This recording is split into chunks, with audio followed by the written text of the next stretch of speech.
Persidangan perkara tindak pidana korupsi nomor 34/Pitsus TPK 2025 PN Jakarta Pusat atas nama Thomas Trikasih Lembong dinyatakan dibuka dan terbuka untuk umum. Saudara terdakwa, mohon dipakai mic-nya. Saudara sehat? Sehat yang mulia, terima kasih.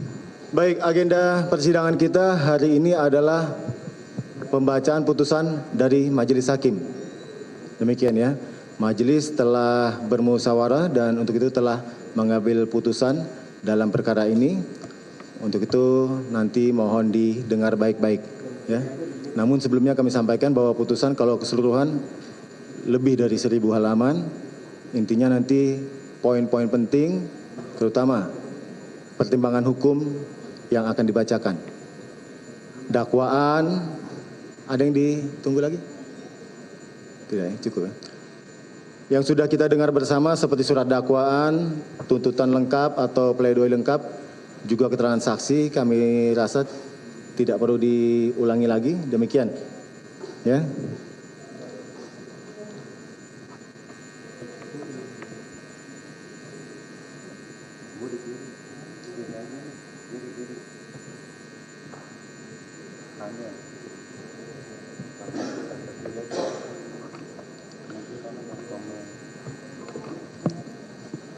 Mohon didengar baik-baik. Siap terdakwa? Siap.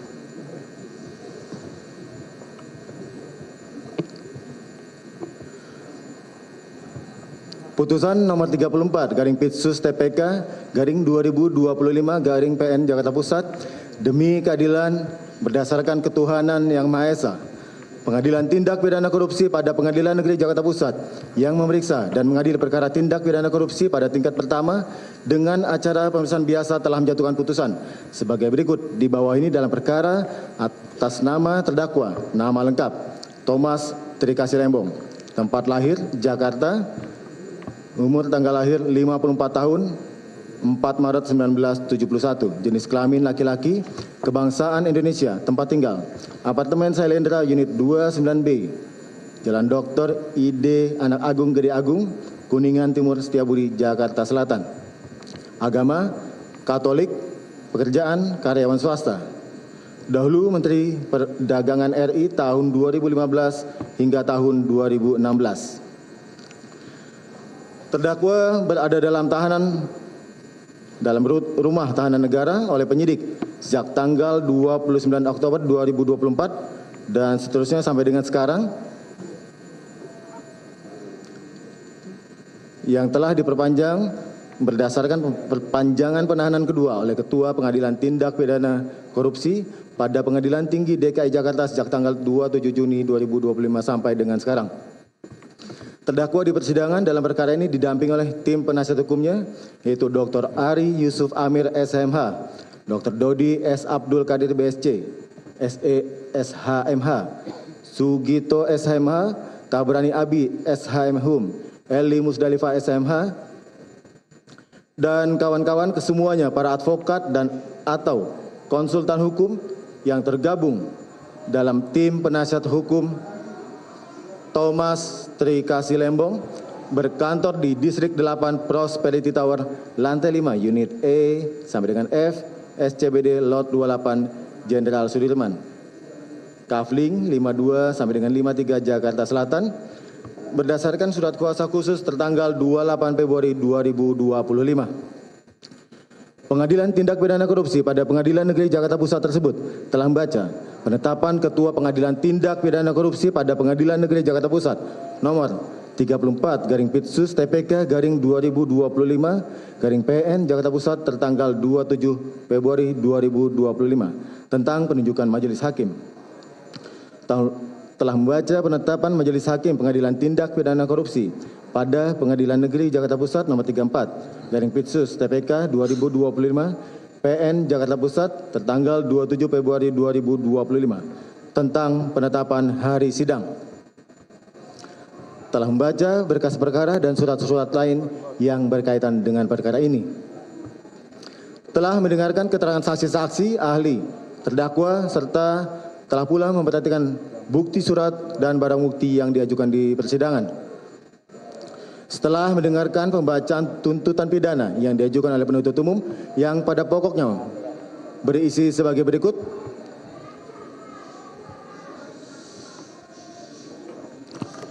1. Menyatakan terdakwa Thomas Trikasih Lembong telah terbukti secara sah dan meyakinkan bersalah melakukan tindak pidana korupsi yang dilakukan secara bersama-sama sebagaimana diatur dan diancam pidana dalam pasal 2 ayat 1 jungto pasal 18 Undang-Undang Nomor 31 Tahun 1999 tentang pemberantasan tindak pidana korupsi sebagaimana telah diubah dengan Undang-Undang Nomor 20 Tahun 2001 tentang perubahan atas Undang-Undang Nomor 31 Tahun 1999 tentang pemberantasan tindak pidana korupsi jungto pasal 55 ayat 1 ke 1 Kitab Undang-Undang Hukum.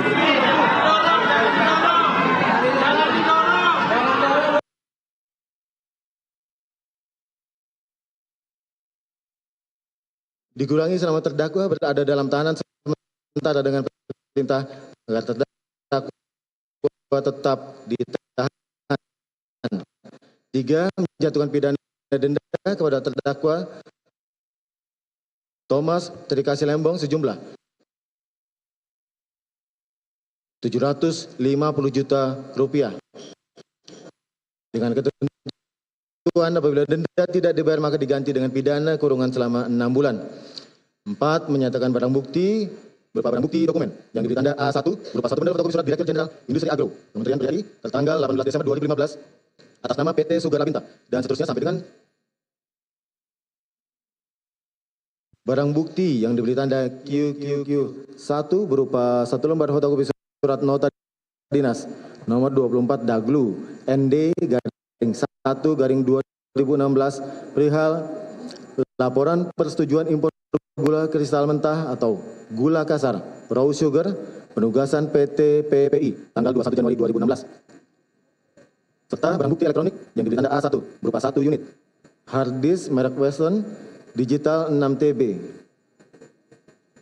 dan seterusnya sampai dengan barang bukti yang diberi tanda W2 berupa 1 unit flash disk dengan nama Shokone yang berisi 37 files. Terhadap barang bukti tersebut seluruhnya dipergunakan dalam berkas perkara atas nama terdakwa Tony Wijaya Eng. Daftar bukti berupa barang bukti, daftar barang bukti berupa barang bukti elektronik berupa 1 unit komputer, tablet merek Apple jenis iPad Pro warna silver, model number A2837 dalam kondisi terkunci, serta 1 unit laptop merek Apple warna silver, model number A2681 dalam kondisi terkunci dirampas untuk dimusnahkan. 5. Membebankan kepada terdakwa untuk membayar biaya perkara sebesar Rp10.000. Setelah mendengarkan nota pembelaan penasihat hukum terdakwa yang pada pokoknya berisi sebagai berikut. 1. Menerima dan mengabulkan nota pembelaan yang diajukan oleh penasihat hukum terdakwa Thomas Trikasih Lembong. 2. Menyatakan terdakwa Thomas Trikasih Lembong tidak terbukti secara sah dan meyakinkan bersalah melakukan seluruh tindak pidana yang didakwakan kepadanya sebagaimana dalam dakwaan penuntut umum, sebagaimana dalam dakwaan primer maupun dakwaan subsidiar. 3. Membebaskan terdakwa Thomas Trikasih Lembong dari seluruh dakwaan jaksa penuntut umum tersebut atau setidak-tidaknya melepaskan terdakwa dari segala tuntutan hukum. 5. Memerintahkan kepada jaksa penuntut umum untuk membebaskan terdakwa Thomas Trikasih Lembong dari tahanan seketika setelah putusan ini dibacakan. 5. Memulihkan terdakwa Thomas Trikasih Lembong dalam kedudukan, kemampuan, harkat serta martabatnya seperti semula. 6. Memerintahkan kepada jaksa penuntut umum untuk mengembalikan seluruh barang bukti terdakwa Thomas Trikasih Lembong tanpa pengecualian yang sebelumnya telah disita oleh jaksa penuntut umum. 7. Membebankan biaya perkara kepada negara. Atau apabila majelis hakim yang memeriksa dan mengadili perkara ini berpendapat lain, penasihat hukum terdakwa mohon kepada majelis hakim untuk memberikan putusan yang seadil-adilnya. Ex aequo et bono. Setelah mendengarkan pembelaan dari terdakwa yang pada pokoknya berharap dan berdoa agar majelis hakim dapat melaksanakan tugas dan tanggung jawabnya dalam menegakkan keadilan dengan sebaik-baiknya. Setelah mendengarkan tanggapan atau replik penuntut umum secara tertulis terhadap nota pembelaan atau pledoi dari penasihat hukum terdakwa dan terdakwa yang pada pokoknya menyatakan tetap pada tuntutannya. Setelah mendengarkan tanggapan atau duplik dari penasihat hukum terdakwa dan terdakwa secara tertulis terhadap tanggapan replik penuntut umum yang pada pokoknya menyatakan tetap dengan nota pembelaan masing-masing. Menimbang bahwa terdakwa diajukan ke persidangan berdasarkan surat dakwaan penuntut umum nomor rek PDS 06-M.10.10-F.1 tertanggal 25 Februari 2025 yang berisi sebagai berikut. Primer, perbuatan terdakwa tersebut di atas diatur dan diancam pidana dalam pasal 2 ayat 1 Jungto pasal 18 Undang-Undang Nomor 31 Tahun 1999 tentang Pemberantasan Tindak Pidana Korupsi sebagaimana telah diubah dengan Undang-Undang Nomor 20 Tahun 2001 tentang perubahan atas Undang-Undang Nomor 31 Tahun 1999 tentang Pemberantasan Tindak Pidana Korupsi Jungto pasal 55 ayat 1 ke 1 KUHP.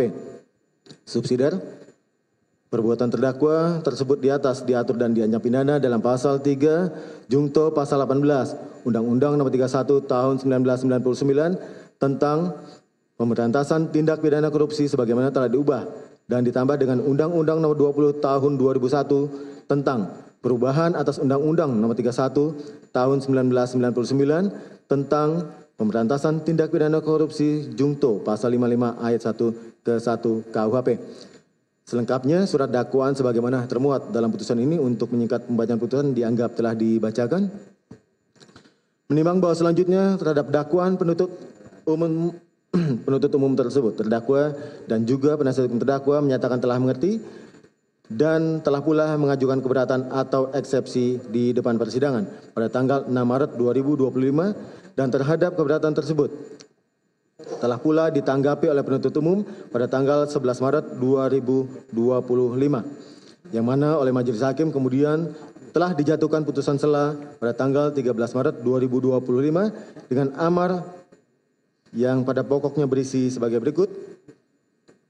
1. Menyatakan keberatan penasihat hukum terdakwa Thomas Trikasih Lembong tidak dapat diterima.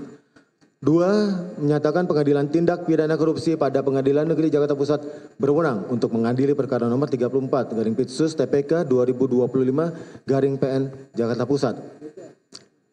3. Menyatakan surat dakwaan penuntut umum tertanggal 25 Februari 2025 telah memenuhi ketentuan sebagaimana dalam pasal 143 ayat 2 huruf A dan B Undang-Undang Nomor 8 Tahun 1981 tentang Kitab Undang-Undang Hukum Acara Pidana.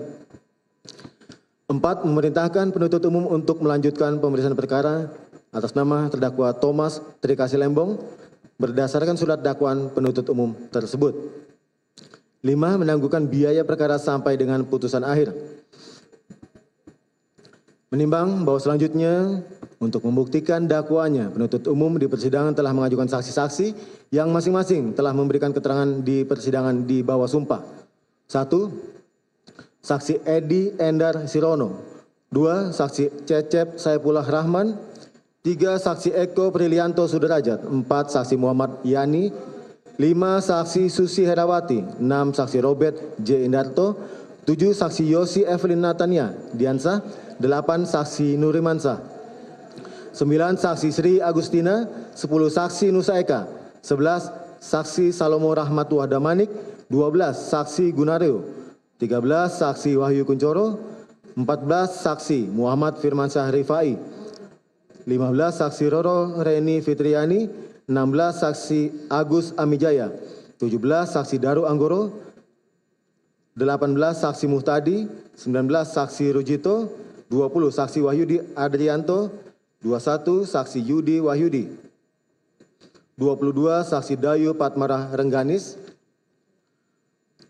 23. Saksi Letkol CHK HISC Payung, 24 saksi Muji Waluyo, 25 saksi Aji Cahya Sudarsono, 26 saksi AKBNP Kasman, 27 saksi Prastio Indro Harto, 28 saksi Firmansyah Tanjung, 29 saksi Irsan, 30 saksi Fahri Mahardi, 31 saksi Rahmat Gobel, 32 saksi Indra Sari Wisnu Wardana, 33 saksi Dadang Supriyatna, 34 saksi T. Keni Suryadi, 35 saksi T.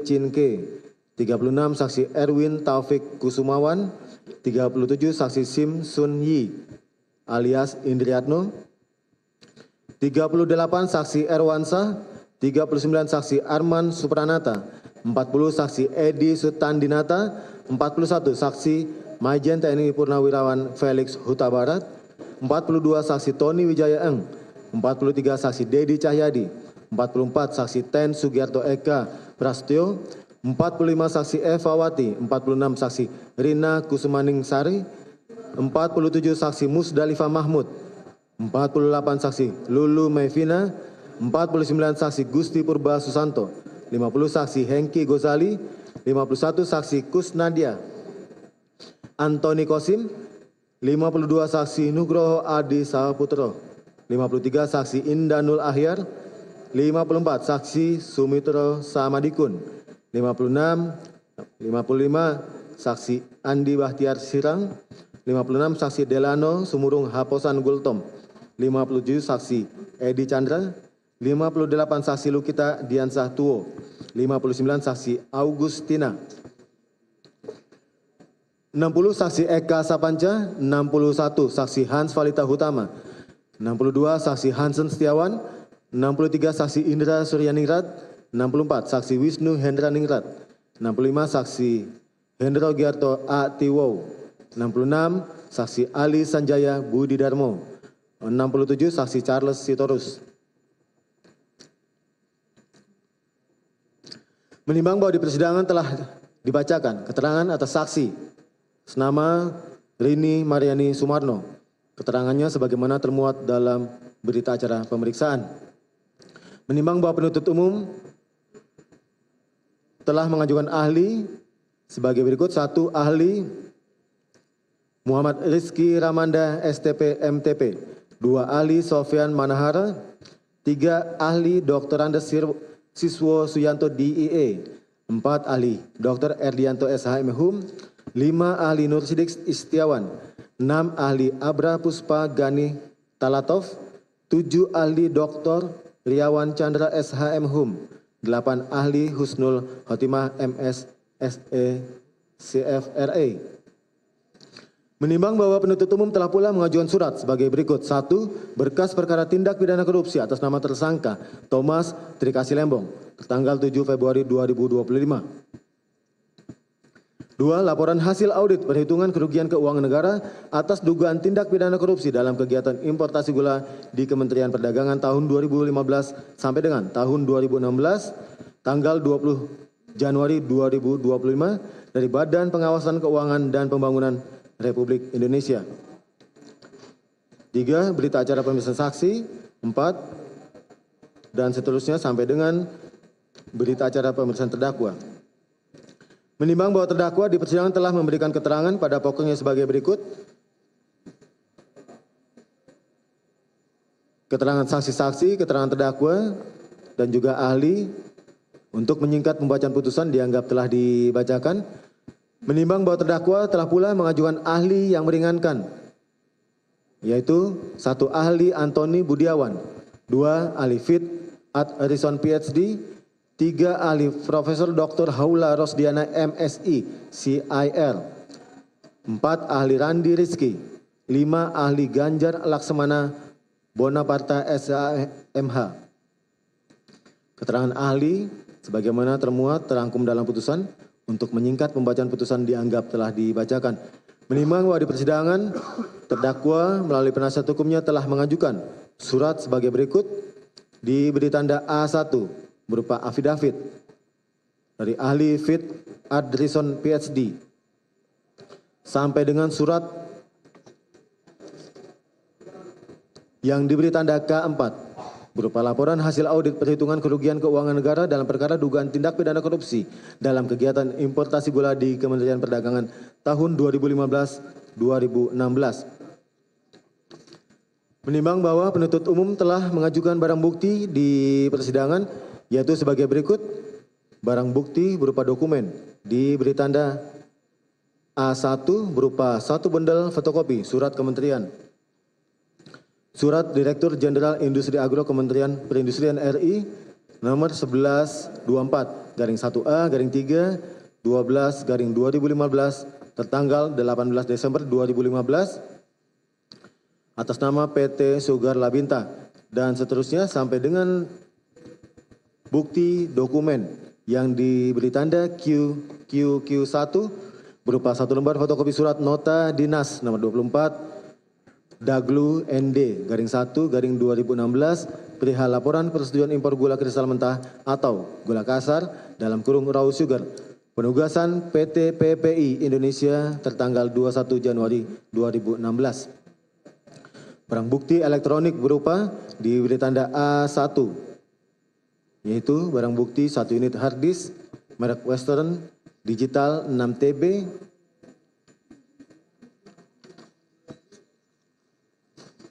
dan seterusnya sampai dengan barang bukti yang diberi tanda W2 berupa 1 unit flash disk dengan nama Chokene yang berisi 37 files, 3 folder dengan detail SHA1 dan seterusnya. Barang bukti elektronik yang disita dari terdakwa yaitu 1 unit komputer tablet merek Apple jenis iPad Pro warna silver model number A2837 dalam kondisi terkunci. 2. 1 unit laptop merek Apple warna silver model number A2681 dalam kondisi terkunci. Menimbang bahwa selanjutnya berdasarkan keterangan saksi-saksi yang saling bersesuaian, keterangan ahli, surat, keterangan terdakwa, bukti elektronik dan dihubungkan dengan barang bukti yang diajukan di persidangan, majelis hakim telah merumuskan fakta hukum sebagai berikut. Menimbang bahwa selain dan selebihnya mengenai fakta hukum tersebut, selanjutnya majelis hakim akan tuangkan dalam pertimbangan-pertimbangan hukum di bawah ini.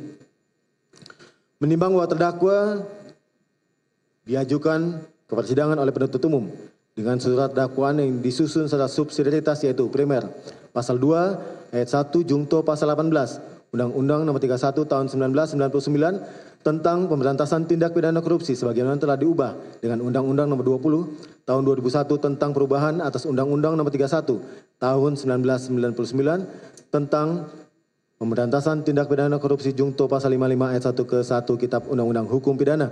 Subsidiar pasal 3 jungto pasal 18 Undang-Undang Nomor 31 Tahun 1999 tentang pemberantasan tindak pidana korupsi sebagaimana telah diubah dengan Undang-Undang Nomor 20 Tahun 2001 tentang perubahan atas Undang-Undang Nomor 31 Tahun 1999 tentang pemberantasan tindak pidana korupsi jungto pasal 55 ayat 1 ke 1 Kitab Undang-Undang Hukum Pidana.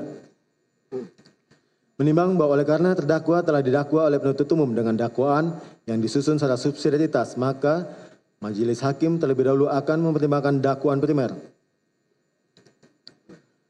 Menimbang bahwa unsur yang terkandung dalam pasal 2 ayat 1 Undang-Undang Nomor 31 Tahun 1999 tentang pemberantasan tindak pidana korupsi sebagaimana telah diubah dan ditambah dengan Undang-Undang Nomor 20 Tahun 2001 tentang perubahan atas Undang-Undang Nomor 31 Tahun 1999 tentang pemberantasan tindak pidana korupsi jungto pasal 55 ayat 1 ke 1 KUHP adalah sebagai berikut. 1. Unsur setiap orang.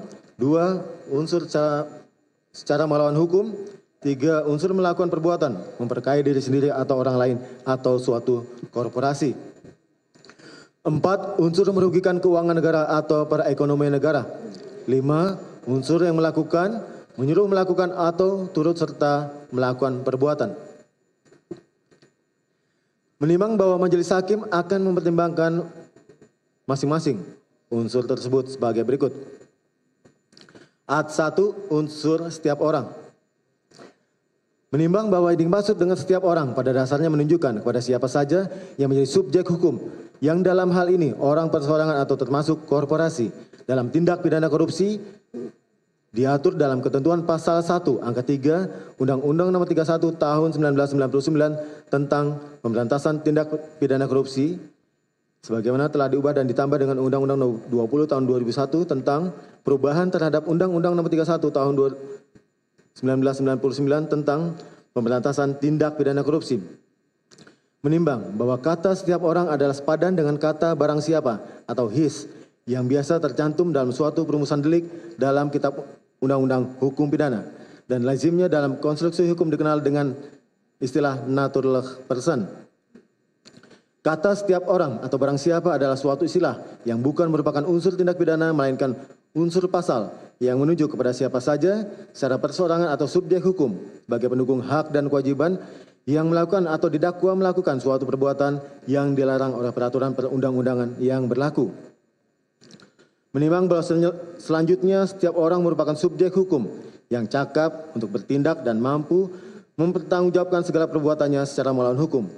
Bahwa setiap orang sebagai unsur pasal bersifat umum dan tidak disyaratkan adanya sifat tertentu yang harus dimiliki atau personal berstandal dari seorang pelaku dan karena itu setiap orang dimaksud dapat meliputi siapa saja. Merupakan subjek hukum sebagai pendukung hak dan kewajiban yang apabila melakukan tindak pidana maka setiap orang tersebut dapat dimintai pertanggungjawaban atas perbuatannya menurut hukum. 5. Bahwa kasus, kami ulangi, menimbang bahwa khusus setiap orang pada pasal 2 dan pasal 3 Undang-Undang Nomor 31 Tahun 1999 tentang Pemberantasan Tindak Pidana Korupsi sebagaimana telah diubah dan ditambah dengan Undang-Undang Nomor 20 Tahun 2001 tentang perubahan terhadap Undang-Undang Nomor 31 Tahun 1999 tentang Pemberantasan Tindak Pidana Korupsi berpedoman pada Surat Edaran Mahkamah Agung RI Nomor 7 Tahun 2012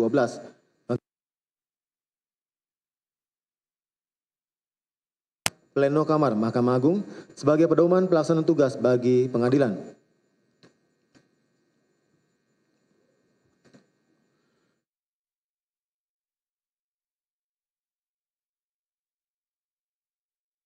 Huruf A telah menghilangkan perbedaan atau dikotomi setiap orang sebagai swasta atau sebagai pegawai negeri atau sebagai penyelenggara negara berarti tidak membatasi apakah subjek hukum tersebut berstatus sebagai pejabat atau penyelenggara negara atau pegawai negeri atau bukan. Menimbang bahwa kemudian dalam hal pembuktian unsur setiap orang adalah untuk memastikan bahwa terdakwa yang dihadapkan ke persidangan dengan segala identitasnya sebagaimana termuat dalam surat dakwaan adalah benar sebagai subjek hukum yang dituju. Tidak terjadi kekeliruan tentang orang atau error in persona yang dalam perkara ini identitas subjek hukum yang diajukan adalah sebagai terdakwa adalah bernama Thomas Trikasih Lembong dengan segala identitasnya sebagaimana yang termuat dalam surat dakwaan dan telah dibenarkan oleh terdakwa. Menimbang bahwa selama mengikuti persidangan perkara ini terdakwa dalam keadaan sehat jasmani dan rohani dan selama persidangan terdakwa dapat menjawab dengan baik pertanyaan yang ditujukan kepadanya dan terdakwa dapat memahami dan membeda-bedakan perbuatan baik dan perbuatan tidak baik dan hal-hal lainnya yang menunjukkan bahwa terdakwa adalah sehat secara jasmani dan rohani serta tidak dalam keadaan kurang sempurna akalnya atau verstandelijk vermogens sebagaimana yang dimaksud dalam ketentuan pasal 44 ayat 1 dan ayat 3 Kitab Undang-Undang Hukum Pidana. Artinya, terdakwa mampu untuk dipertanggungjawabkan atas perbuatannya menurut hukum. Menimbang bahwa terlepas dari terbukti atau tidak terbuktinya tindak pidana korupsi yang didakwakan kepada terdakwa, majelis hakim berpendapat bahwa didasarkan uraian tersebut di atas telah menunjukkan diri terdakwa Thomas Trikasih Lembong sebagai subjek hukum setiap orang. Sebagaimana dimaksud dalam pasal 2 ayat 1 Undang-Undang Nomor 31 Tahun 1999 tentang Pemberantasan Tindak Pidana Korupsi sebagaimana telah diubah dan ditambah dengan Undang-Undang Nomor 20 Tahun 2001 tentang perubahan Undang-Undang Nomor 31 Tahun 1999 tentang Pemberantasan Tindak Pidana Korupsi. Menimbang bahwa dengan demikian unsur setiap orang secara sah dan meyakinkan telah terpenuhi terhadap diri terdakwa. Dilanjutkan.